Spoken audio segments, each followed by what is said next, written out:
Hello friends, मैं हूं Jyoti. Welcome back to my YouTube channel.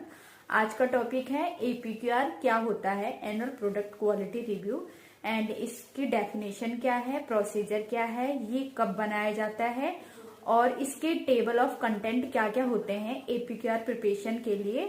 And इसके लिए जो हम सीपी एंड सीपी की वैल्यू कैलकुलेट करते हैं वो क्या होती है, एंड उसका एक्सेप्टेंस क्राइटेरिया क्या होता है, एंड एपीक्यूआर बनाने के लिए कौन कौन से पॉइंट हमें माइंड में रखने चाहिए, एंड कौन सी गाइडेंस फॉलो होती है एपीक्यूआर प्रिपरेशन में, ये आज मैं इस टॉपिक में सारा कवर करूंगी। चलो वीडियो स्टार्ट करते हैं। फर्स्ट है what is APQR, APR and PQR. APQR की फुल फॉर्म है annual product quality review, and APR annual product review, and PQR product quality review. इन तीनों को ही एपीक्यूआर भी बोल सकते हैं, एपीआर एंड पीक्यूआर। ये अलग अलग गाइडलाइंस में ये टर्म्स डिफाइन किए हुए हैं। कोई गाइडलाइंस में एपीक्यूआर डिफाइन किया हुआ है, किसी में APR and PQR.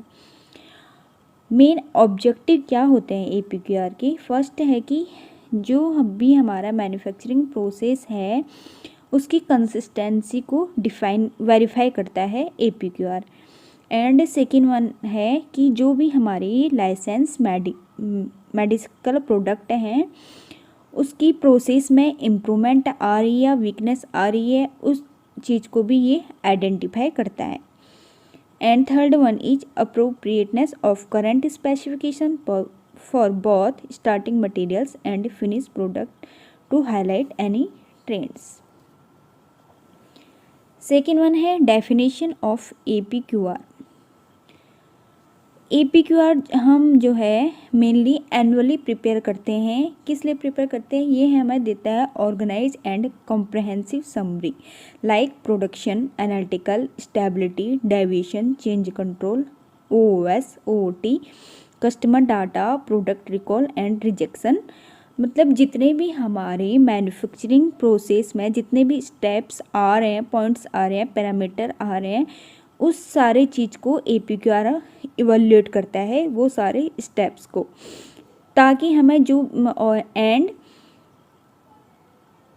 of each product, the appropriateness of current specification for both starting material and finished product to highlight any trend and to identify product and process improvement।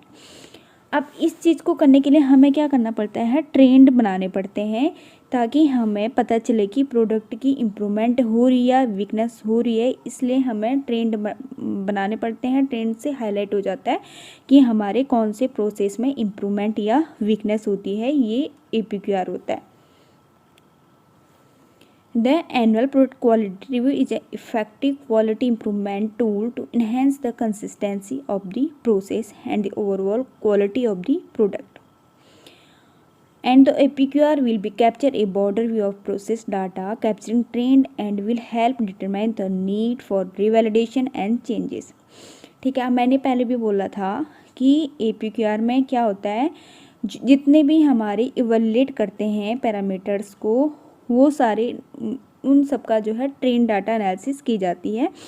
इससे हमें पता चल जाएगा कि हमारे प्रोडक्ट में कहीं पे रीवैलिडेशन तो नहीं होना है। ठीक है, ये पता चल जाता है। QC department at a manufacturing location shall compile the analytical data based on the analytical record product wise. The APQR shall be carried out for all the batches of the each product manufactured with different batch size, different strength with different dosage form। जितने भी आपके product manufacture हो रहे हैं इन दी year में, उन सब की चाहिए उसका बैच साइज डिफरेंट है, डिफरेंट स्ट्रेंथ है एंड डिफरेंट डोजेज फॉर्म है। तो आपको सबका एपीक्यूआर बनाना होता है, एनुअली प्रिपेयर करना होता है सबका एपीक्यूआर।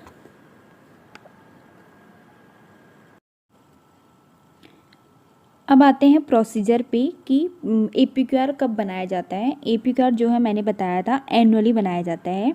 जैसे कि अपना हर एक कंपनी का अलग अलग होता है कि कई कंपनी में कैलेंडर वाइज बनाया जाता है, जनवरी टू दिसंबर, एंड कई कंपनी में सेशन से स्टार्ट किया जाता है। जैसे मार्च में बनाया उन्होंने, मैंने एग्जाम्पल भी यहाँ पे दिया हुआ है। अगर वो जैसे मार्च 2022 में बना रहे हैं तो उसके बाद वो कब कब बनाएंगे उसका कब देखेंगे लास्ट मार्च एंड 2023। ठीक है, तो सेशन वाइज हो गया एंड कैलेंडर वाइज हो गया।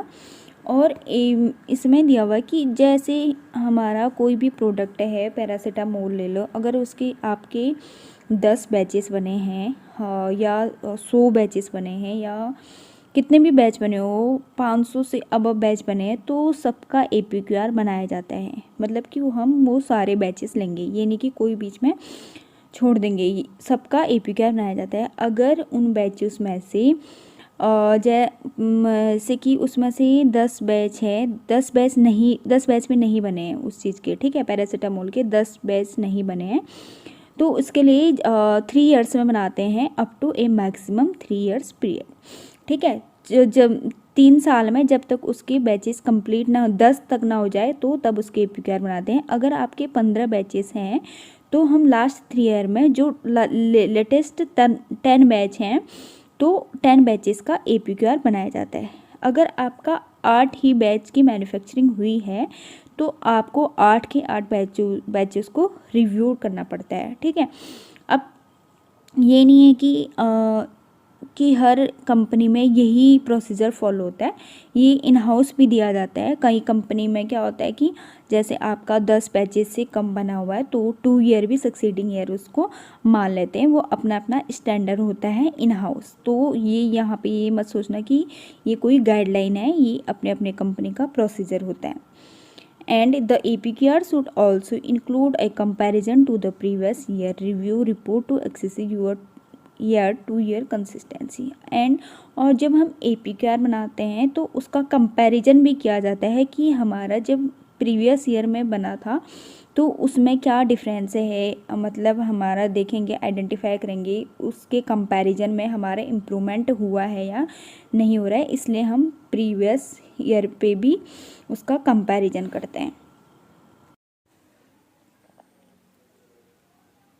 ट्रेन डाटा बनाते हैं हम क्रिटिकल प्रोसेस पैरामीटर्स का, जैसे कि finish product, analytical parameter and process parameter, उसका ट्रेन डाटा बनाया जाता है एंड उसको रिव्यू किया जाता है कि हमारे प्रोसेस में इम्प्रूवमेंट हो रही है या वीकनेस आ रही है। ठीक है, इन प्रोसेस पैरामीटर में like average weight, pH, water content, hardness, DT, friability and ऐसे। इसमें और भी पैरामीटर इंक्लूड हो सकते हैं एज पर प्रोडक्ट, आपके उसमें प्रोडक्ट में कौन कौन से पैरामीटर्स इन्वॉल्व हैं, इसीलिए मैंने लिखा है but not limited to. Second है फिनिश प्रोडक्ट टेस्ट इंक्लूडेड, ऐसे water, LOD, identification, description, pH, fill volume, related substance, dissolution, its. And third one is process parameter include blending time, mixing time, RPM of the compression machine, details of the yield, reconciliation of total batches manufactured in the year। अब है जब हम APQR का protocol बनाते हैं तो उसमें हम कौन कौन से पैरामीटर्स को इंक्लूड करते हैं जब उसका प्रोटोकॉल बनता है। फर्स्ट है pre approval of report, objective, scope, brief, product information, process flowchart, list of active vendor, product details and number of batches manufactured during the year, raw material specification and results, in process result and trends, finished product specification and result, batch yield, environmental monitoring result, statistical data, process capability and trend of assay, pH, yield and RS, market complaint, product recall, return and service goods, batch reprocessed, recovered, out of specification, non-conformances, deviation, process deviation, yield deviation, मतलब अगर process में deviation है या yield का deviation है। Incidence, change control summary, review of stability sample, control sample review, change in vendor for API used in formulation, qualification of equipment, utility system review, regulatory change in pharmacopoeia, comparison with previous APQR, conclusion and recommendation।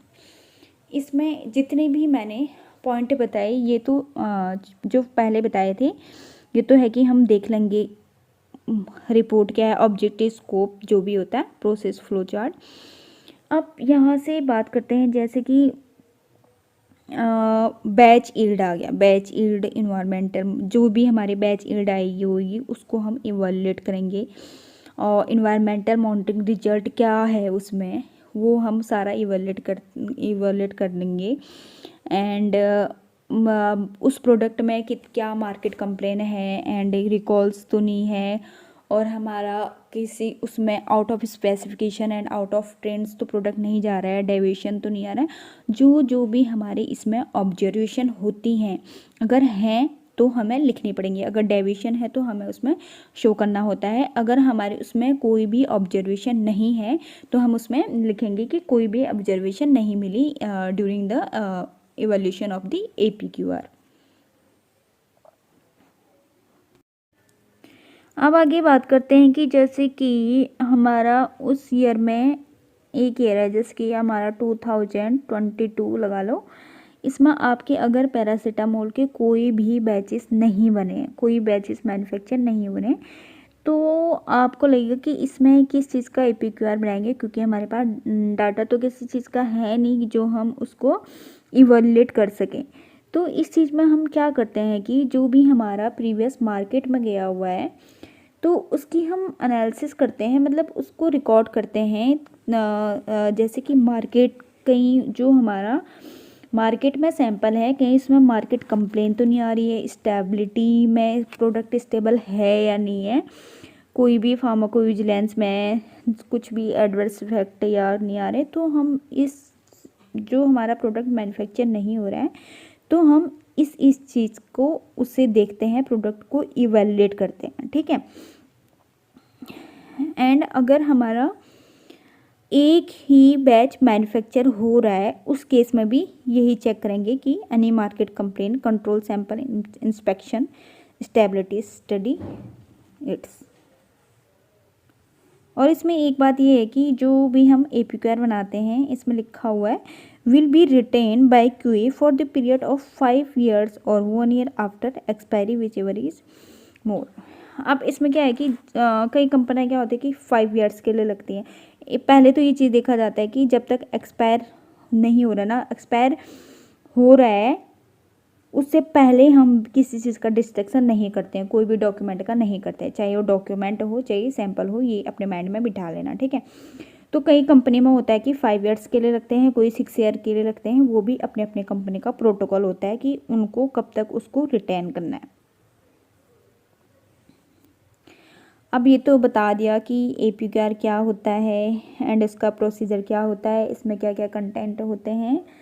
अब main बात आती है इसकी calculation की। हमें कैसे पता चलेगा कि हमारा प्रोडक्ट कितना कंसिस्टेंट है, कितना इम्प्रूवमेंट हो रहा है, कितना वीक हो रहा है। इसके लिए भी तो ट्रेंड एनालिसिस तो बना ली हमने उसके लिए, ठीक है। अब इसके लिए कैलकुलेशन भी की जाती है क्रिटिकल के लिए, जो भी क्रिटिकल पैरामीटर होते हैं लाइक ऐसे, तो उसमें इवैल्यूएट करेंगे कि हमारा प्रोडक्ट कितना स्टेबल है एंड कितना कंसिस्टेंट है।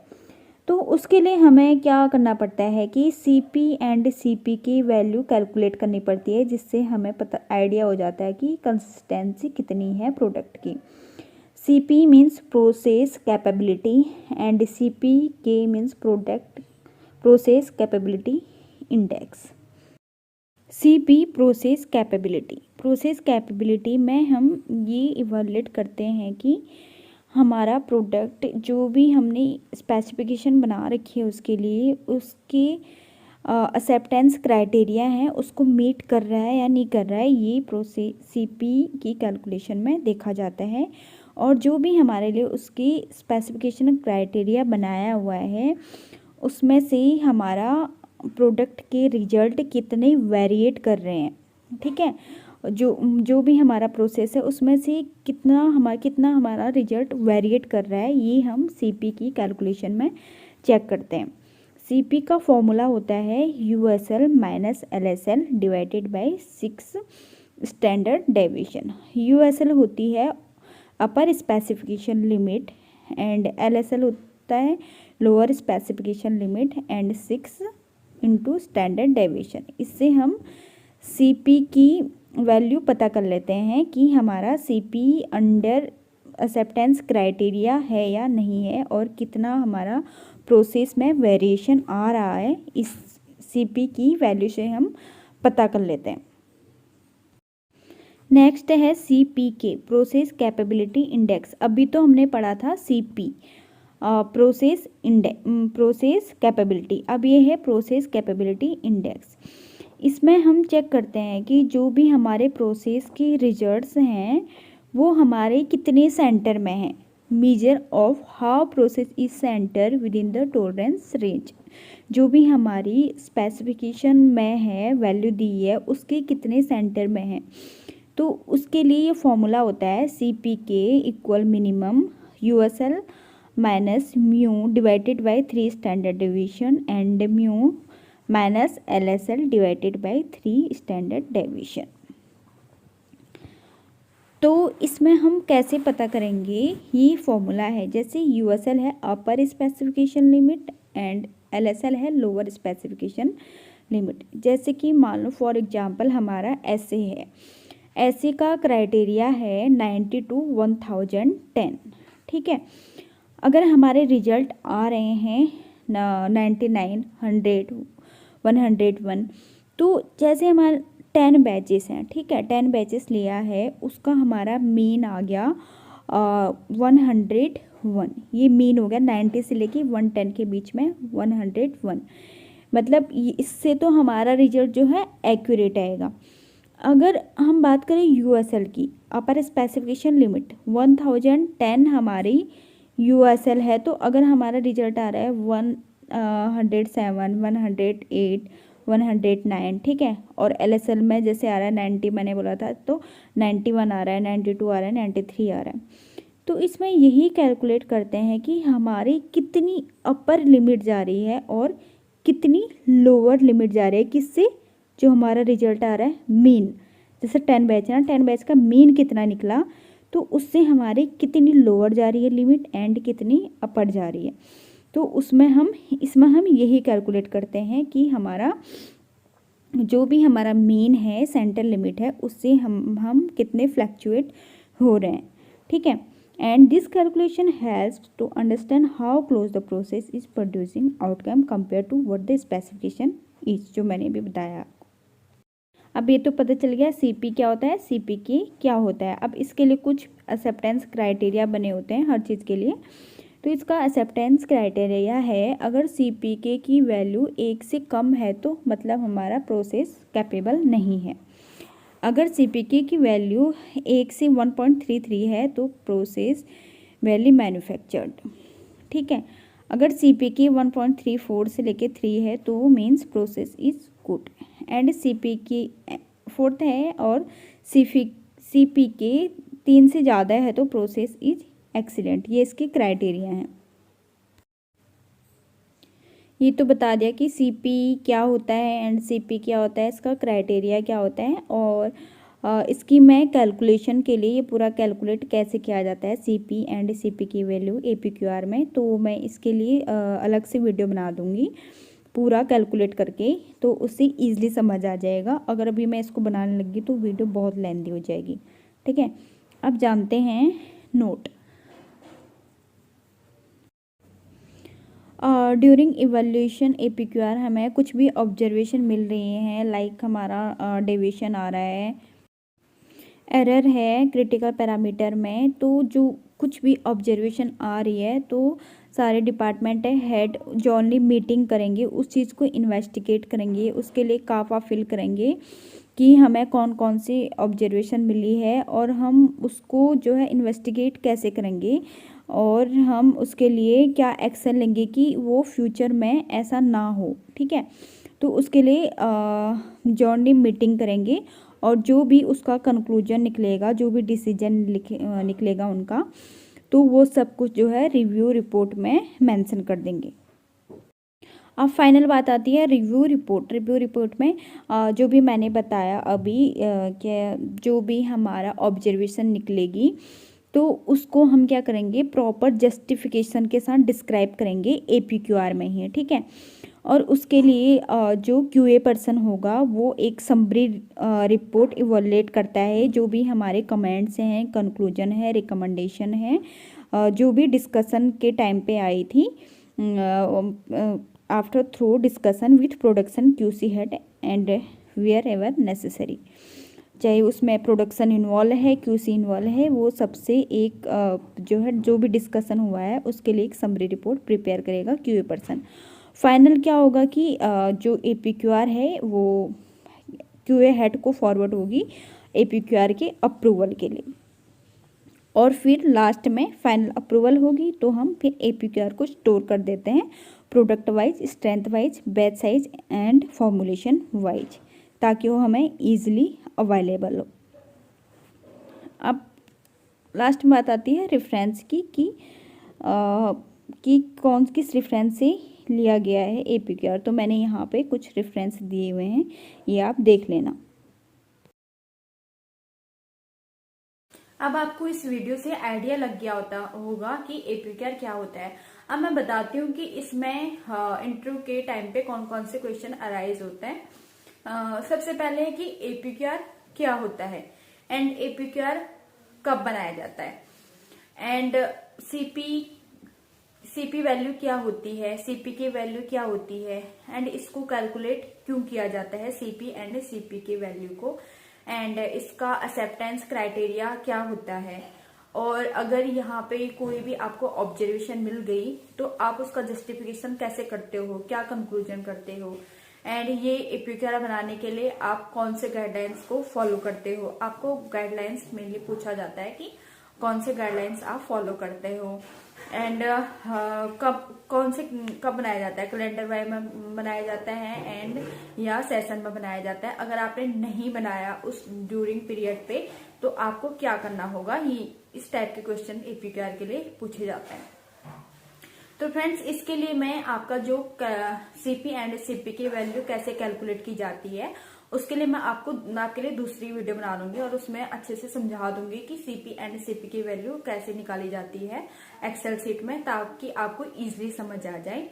तो अगर आपको समझ आ गया है कि एपीक्यूआर क्या होता है तो friends please like, share and subscribe my channel. Thank you.